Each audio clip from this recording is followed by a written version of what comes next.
Today we will revise chapter from history, Mughal Empire. Revision of chapter Mughal Empire.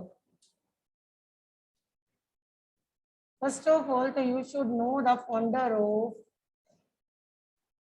Mughal dynasty, Babur. Babur was the founder of Mughal Empire. Babur became the ruler in 1526. He defeated Ibrahim Lodi in the Battle of Panipat and established Mughal Empire in India after defeating Ibrahim Lodi.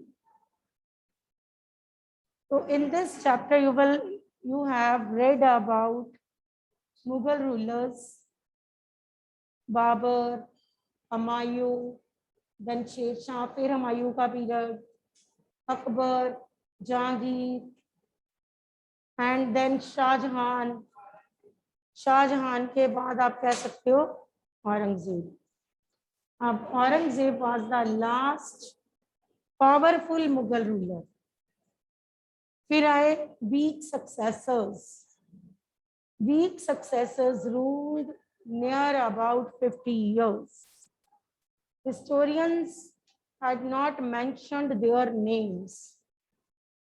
And then the last Mughal emperor, that was Bahadur Shah Zafar. He became the leader of the revolt of 1857. About Bahadur Shah Zafar, you will read in 8th class. In this 7th class, you have read till Aurangzeb. ठीक है? Medieval period में औरंगजेब तक ही आप पढ़ते हो. बहादुर शाह जफर फिर आपका modern period में चले जाए. तो मुगल एम्पायर आपकी 8th क्लास में साथ जानी है. Is it clear? दिल्ली सल्तनत आपके साथ नहीं जाना, बट मुगल एम्पायर क्योंकि ये अभी कॉन्टिन्यूटी में है. In this class you have read only about Aurangzeb. Aurangzeb was the last powerful Mughal ruler, but Aurangzeb was not the last emperor. इसे हम लास्ट रूलर नहीं कहते मुगल डायनेस्टी का. तो मुगल एम्पायर आपने 8th में भी पढ़ना है. Is it clear? तो no next is central provinces जो मुगलों के अंडर थे. वो थे Madhya Pradesh and hurry up. Who will tell? चलो, I am going to give you option Gujarat और Rajasthan. Gujarat and Madhya Pradesh. Gujarat and these were the central provinces under Mughals. Learn it. Next. Relationship between mansabdar and Jagir. अब आपने कहना मनसबदार जो होते थे, आप कहो कि ऑफिशियल्स थे, लॉयल ऑफिशियल्स थे. हायर कौन करते थे? Delhi Mughal rulers, recruited by Mughal rulers. Mansab एक रैंक थी और इन रिटर्न मनसबदार क्या करते थे?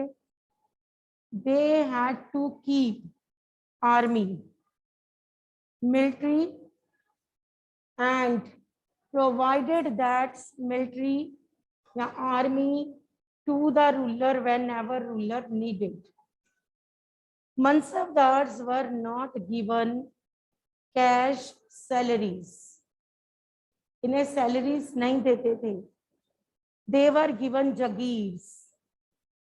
अब क्वेश्चन में है mansabdar and jagir. Mansabdar recruited by Mughal rulers. Mansab एक रैंक थी, एक रैंक होता था. एंड लॉयल जो होते थे ना persons, they were recruited by Mughal rulers as mansabdars. Mansabdars had to keep army, या फिर आप कह सकते हो mansabdars had to provide military services to the ruler For that they had to keep army and provided ruler whenever ruler needed. Mansabdars were not given cash salaries. They were given jagirs. Jagirs मिलती थी. Jagir जो थी, that was land. Land given to Mansabdar was known as Jagir.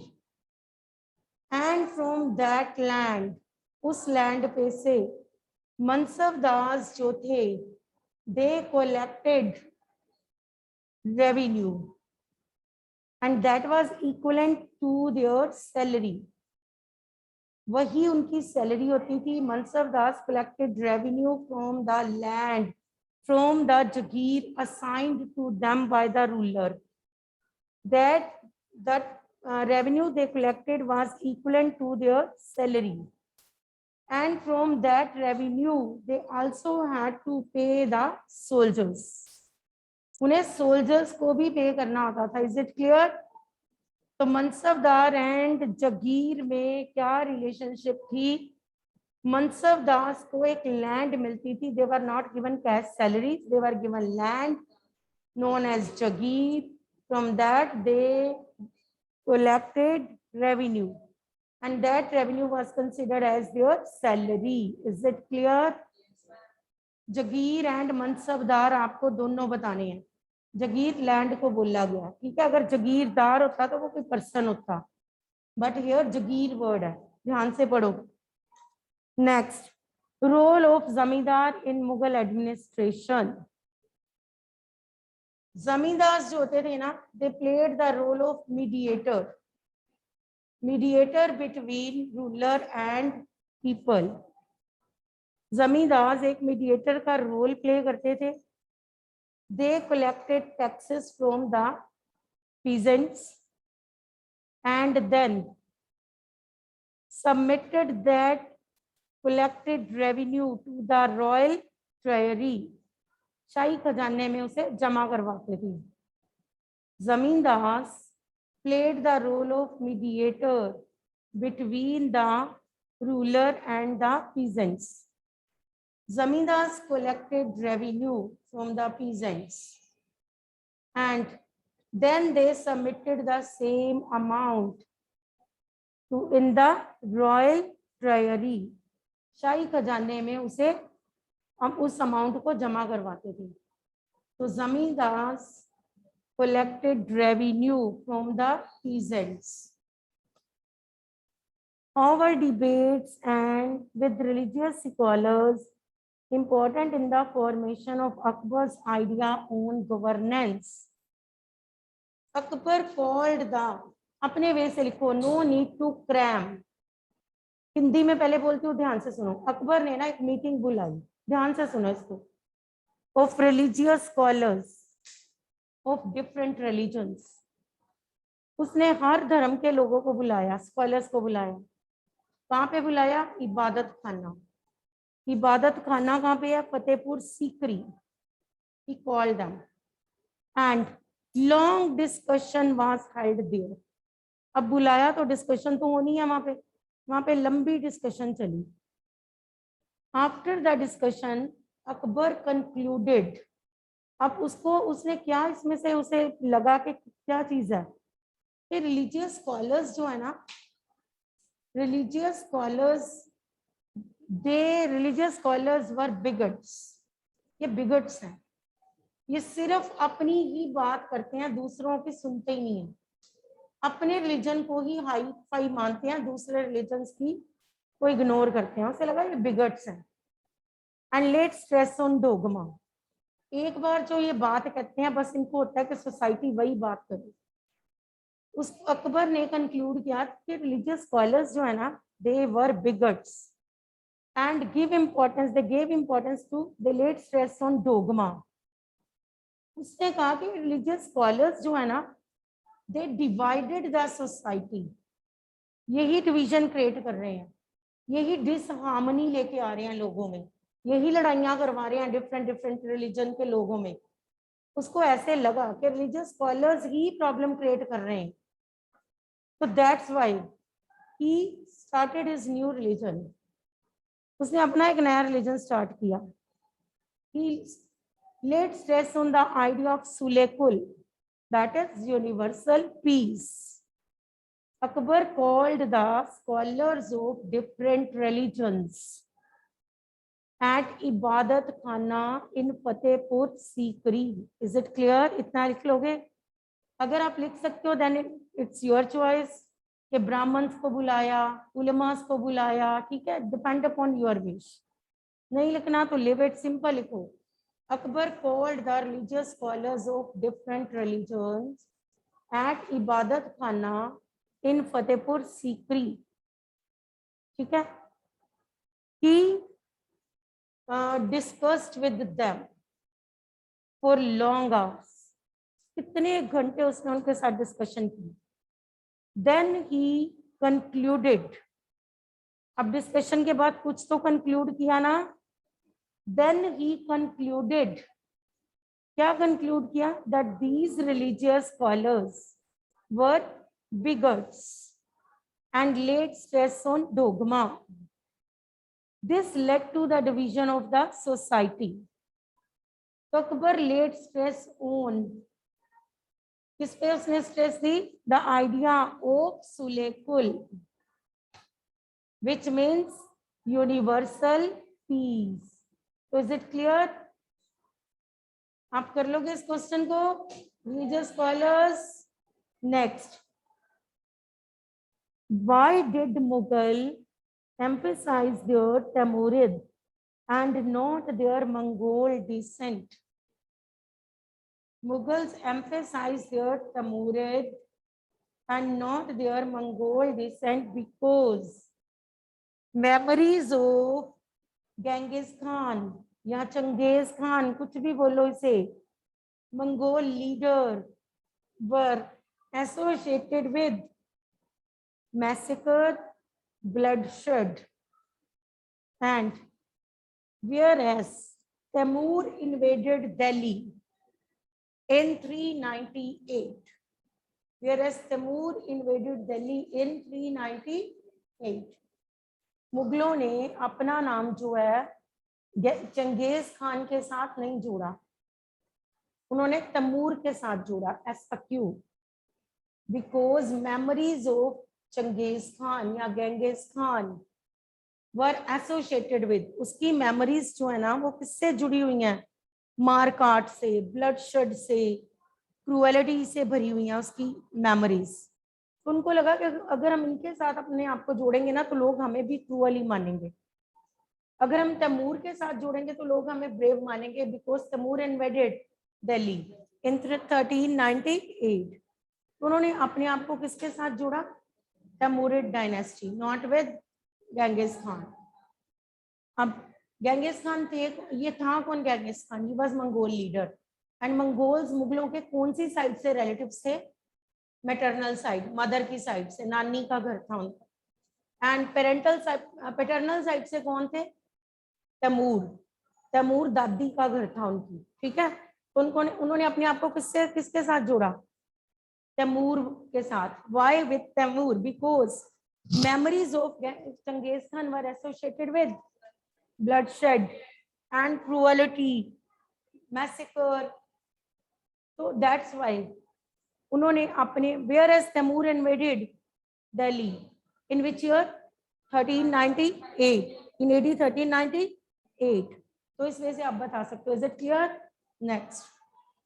How importance was income from land revenue to stability of the Mughal Empire? इतना easy. अपने वे से बना दो सारा. एक मिनट, क्वेश्चन में ही आंसर छिपा हुआ है. वो कह रहे मुगलों ने जो भी रेवेन्यू कलेक्ट किए थे, क्या उससे कैसे स्टेबिलिटी आई? स्टेबिलिटी मींस कोई रिवोल्ट नहीं हो रहे थे, सब कुछ स्टेबल चल रहा था, सब कुछ पीसफुल वे से जा रहा था. इट मींस मुगलों ने कुछ ऐसे अच्छे काम किए होंगे, तभी लोग उनके अंडर खुश थे. क्या किया उन्होंने? फर्स्ट ऑफ ऑल, सबने नहीं किए. नॉट औरंगजेब, औरंगजेब ने ये काम नहीं किए.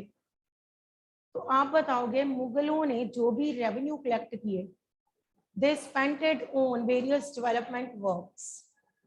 उन्होंने डेवलपमेंट वर्क्स पे लगाए, सड़कें बनवाई, ये आप कह सकते हो, और कितनी बिल्डिंग्स बनवाई, सड़कें बनवाई, पार्क्स बनवाए. तो इस वे से आप बता सकते हो, ठीक है। फिर आप कह सकते हो कि ऑफिशियल्स को सैलरीज भी दी। They gave salaries to their officials from the revenue collected by them. तो उन्होंने उनको सैलरीज भी दी। डेवलपमेंट वर्क पे खर्चे किए, पार्क्स बनाए। तो इस वे से आप कह सकते हो कि मुगलों के, और साथ में आप कह सकते हो कि प्रोटेक्शन प्रोवाइड की लोगों को, ट्रेडर्स को प्रोटेक्शन दी। जो ट्रेडर्स ट्रेड के लिए आते थे from different parts of the world या कंट्री, तो उन्हें, उन ट्रेडर्स को दे प्रोवाइडेड प्रोटेक्शन, उन्हें प्रोटेक्शन दी। मिलिट्री अपनी जो थी उन्होंने वेल मेंटेन्ड की, आर्मी वेल मेंटेन्ड की उन्होंने अपनी। तो इन दिस वे अच्छे काम किए, that's why there was stability, उनके पीरियड में स्टेबिलिटी थी, ठीक है। उन्होंने क्योंकि रेवेन्यू जो था that was collected by Mughals, they spent it on various development works, salaries दी, लोग उनके अंडर खुश थे, देयर वाज स्टेबिलिटी, वहां पे कोई रिवोल्ट नहीं हो रहे थे, लोग खुश थे, उन्होंने प्रोटेक्शन प्रोवाइड की ट्रेडर्स को, ठीक है। तो इस वजह से आप बता सकते हैं। Why was it important for the Mughals to recruit Mansabdars from diverse background and not just Turanis and Iranis? Mughal एक सब कॉन्टिनेंट में रहते थे, and in subcontinent there was diversity. People of diverse group lived in subcontinent. So Mughals, they wanted to give importance to the people of diverse group, not only to Turanis and Iranis. They wanted to win the, आप कह सकते हो लोगों के emotions जो थे, emotional feelings जो थी, उन्होंने वो जीती, लोगों के इमोशंस को जीता उन्होंने। उन्होंने डाइवर्स ग्रुप के लोगों को इंपॉर्टेंस दी, उन्होंने सिर्फ ईरानीस तुरानीस को इंपॉर्टेंस नहीं दी। They lived in subcontinent. Mughals ruled over subcontinent, and in subcontinent people of diverse group lived. So Mughals wanted to, आप कह सकते हो कि सबका वो सबको अपने अंडर लाना चाहते थे, सबका दिल जीतना चाहते थे। So that's why they gave importance to people of diverse group, not only to Iranis and Turanis. उन्होंने सिर्फ ईरानीस तुरानीस को इंपॉर्टेंस नहीं दी, they gave importance to the people of the diverse group. So this is about the whole chapter Mughal Empire. So next is, Anji, according to which ruler first established his or her capital at Delhi? Tumara Rajput. Language of administration under Delhi Sultans, Persian. Know it very well now. Next, in whose reign did Sultanate reach its farthest extent? Muhammad bin Tughlaq. Muhammad bin, from which country Ibn Battuta came? Morocco, Africa. Morocco country है, Africa continent है, is it clear? कहीं Africa ही ना अकेला लिख लेना। Morocco, मैं बोलूं India, Asia, तो इसमें कंट्री कौन सी है? Which is the country? India. तो अगर मैंने क्वेश्चन में कंट्री पूछी है तो आप एशिया लिख रहे हो तो यू विल गेट 0। सेम मैं पूछ रही हूँ इब्न बतूता किस कंट्री से आया? Morocco, Africa. अफ्रीका मिस भी कर दोगे नहीं नंबर कटेंगे, मोरक्को मिस करोगे नंबर कटेंगे, 0 will be given. Next, according to the circle of justice, why was it important for military commanders to keep the interest of the peasantry in mind? Circle of justice बताना है इसमें आपने सबसे पहले, तो आप बताओगे कि क्या क्या कैसे कैसे काम करते थे दिल्ली सुल्तान। फर्स्ट ऑफ ऑल किंग जो थे, they survived on soldiers. King survived on soldiers, worked for, king survived on, soldiers worked for, salaries came from the revenue collected from the peasants. Peasants were able to pay revenue if they were prosperous and happy. वो तभी revenue देंगे अगर वो क्या होंगे, खुशहाल, और जब वो उनके पास वो सब कुछ होएगा। If they were prosperous and happy, and this happens when king promote justice and honest governance. This happens when king promotes justice and honest governance. Listen again, king survived on soldiers. Soldiers worked for salaries. Salaries came from the revenues collected from the peasants. Peasants could pay revenue if they were happy and prosperous. And this happened when king promotes justice and honest governance. This happened when king promotes justice and honest governance. Next is internal and external frontier of the sultanate. Internal में आप बताओगे control the hinterland and the garrison town. Hinterland and the garrison town. Garrison town कौन से होते थे, fortified areas, पता है ना, garrison town and hinterlands, पता है ना। तो अगर मैं पूछूं एक्सटर्नल, तो इसमें क्या बताएंगे, when they attacked the, कहाँ पे अटैक किए थे उन्होंने, south India.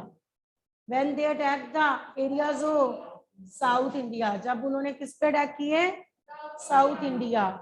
when Mughals when rulers of Delhi Sultanate attacked the areas of south India, और साउथ इंडिया पे अटैक करने वाले सिर्फ 2 रूलर्स सुल्तान थे, बताओ, Alauddin Khalji and Mohammad bin Tughlaq. Alauddin Khalji and Mohammad bin Tughlaq. Internal and external frontier. Next is, अब बताओ मुफ्तीज। मुफ्तीज जो होते थे वो अपना वर्क प्रॉपर करें, ऐसा क्या किया दिल्ली सुल्तान से, उन्होंने किनको हायर किया, अकाउंटेंट्स। अकाउंटेंट्स किस पे नजर रखते थे, मुफ्तीज। मुफ्तीज were not allowed to collect extra revenue, they had to collect revenue only that was prescribed by the state government. वो सिर्फ वही रेवेन्यू कलेक्ट कर सकते थे that was prescribed by state government. They were not allowed to collect extra revenue. extra revenue collect नहीं कर पाते थे। अब उनके ऊपर नजर कौन रखते थे, accountants. Accountants check their records, ठीक है, रिकॉर्ड्स चेक करते थे। एंड उन्हें मुफ्तीज जो थे उनकी जॉब जो थी दैट वाज नॉट फिक्स्ड, उनकी जॉब फिक्स नहीं थी, उनकी ट्रांसफर हो जाती थी। तो इस वजह से हम कहेंगे मुफ्तीज के ऊपर वो नजर रखते थे। मंगोल इन्वेजन्स का दिल्ली सुल्तान्स पे क्या असर पड़ा, Delhi sultans kept standing army. उन्होंने कैसी आर्मी रखी, standing army means army always on foot, always ready to fight war. ऐसी आर्मी रखी जो कि हर टाइम वार लड़ने के लिए तैयार रहती थी। तो आप बताओगे Delhi sultans kept dash army, standing army. किस किसने रखी, name the 2 rulers, Alauddin Khalji, Mohammad bin Tughlaq. Alauddin Khalji established Siri, उसने सीरी को स्टैब्लिश किया, सीरी टाउन बनवाया, वेयर ही, जहां पे उसने किनको रखा, सोल्जर्स, जहां पे उसने अपनी आर्मी रखी, ठीक है, वो उसका आप कह सकते हो गैरिसन टाउन बना सीरी। वेयर एज मोहम्मद बिन तुगलक, इसने गलती की थी, क्या, इसने दिल्ली को ही खाली करवाया, emptied the city Delhi, force the people to move towards south, लोगों को किधर भेज दिया, साउथ, और दिल्ली को खाली करवा के वहां पे क्या रखी, मिलिट्री। तो in this way standing army रखी, मिलिट्री रखी, टाउन्स बनवाए, गैरिसन टाउन्स बनवाए। अलाउद्दीन खलजी ने सीरी टाउन बनवाया, मोहम्मद बिन तुगलक ने गलती की, उसने अपनी दिल्ली सिटी को ही एम्प्टी करवा लिया। एंड साथ में सैलरीज इन्हें कैश में नहीं देते थे इन्हें। आप कहोगे कि आप ये भी कह सकते हो कि अलाउद्दीन खिलजी जो था उसने मार्केट के रेट को कंट्रोल किया। Rate of the goods in the markets were controlled by Alauddin Khilji so that soldiers could get things at fixed rate. उन्हें फिक्स रेट पे चीजें मिल सके, उनके साथ बार्गेनिंग ना हो। लोगों के साथ बार्गेनिंग नहीं होने देता था अलाउद्दीन खिलजी। बट मोहम्मद बिन तुगलक उसने तो करेंसी जो थी टोकन करेंसी इंट्रोड्यूस कर दी। That was his big failure. तो इसमें इतना बताने की जरूरत नहीं आपको मुगलों के इनके इम्पैक्ट पूछे हैं मंगोल इन्वेजन्स के। तो main answer in this question is only कि they kept standing army and they built fortified areas. इन्होंने स्टैंडिंग आर्मी रखी, दोनों ने, अलाउद्दीन खिलजी और मोहम्मद बिन तुगलक ने। तो बताओ कि अलाउद्दीन खिलजी ने सीरी टाउन जो था वो फोर्टिफाइड एरिया में कन्वर्ट किया। और फिर आप बताओ कि Mohammad bin Tughlaq he emptied Delhi city and asked people to move towards south, and then he kept his army in Delhi city. तो इनकी आर्मी जो थी that was on foot, always ready to fight with Mongols. In this way, these sultans, Delhi sultans, they fought with Mongols bravely